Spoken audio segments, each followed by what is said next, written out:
So we have a chat about the antibody test, and there are articles that state that antibodies do not last very long. So when the COVID vaccine comes, and a lot of the community receives the vaccine, will it mean that COVID will still be able to come back after 3 months, even after receiving the vaccine? Yeah, it's a great question.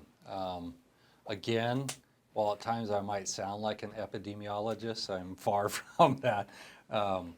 But what we've noticed in our own antibody testing, again, we've tested thousands of employees, and so far we're only seeing a positive rate of around 3%. So it's either a low number of our employees actually ever contracted the virus and developed antibodies, or perhaps many more of them did, but the antibodies are now gone out of their system. What causes us to think that the antibodies' life in a person can vary significantly. And you're reading all these things that are related to blood type. So now it's believed that patients or people with O positive blood, not O negative, O positive blood, have a lower chance of contracting the virus, and those with A positive blood have a much higher likelihood of contracting it and have worse symptoms. So it could very well be that an individual's DNA, their blood type, just their health condition in general might influence how strong the antibodies form and how long they last. We've actually, I think we had 8 or 10 employees that tested positive for the virus. We did the COVID PCR test. They came back positive for the virus. We quarantined them at home. They fully recovered. They came back to work. We did the antibody test, and there were no antibodies.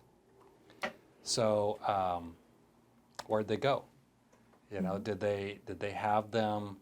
Did they never develop them? Did they have them and they only lasted a couple months?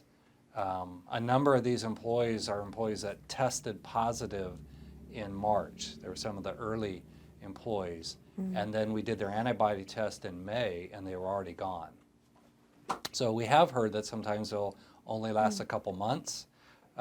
We heard with SARS-CoV-1, which hit here a number of years ago. It was the predecessor to the COVID-2 that were in our SARS-CoV-2. They saw evidence that antibodies existed as long as 2 years in folks that had COVID-1. So I don't know. I think the belief is that, that antibody that's developed by actually getting the disease itself rather than being vaccinated, because what they're talking about is a 2-stage vaccination.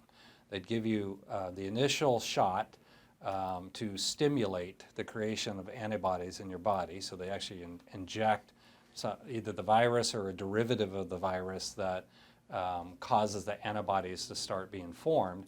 And then I don't know how much longer or later they'll give you kind of that booster shot that then throws the antibodies into hyperdrive and creates that force field to keep folks from contracting it. Now, will there be uniform immunity from it because it's an artificial vaccination that was brought in rather than your own body forming the antibodies from contracting the virus?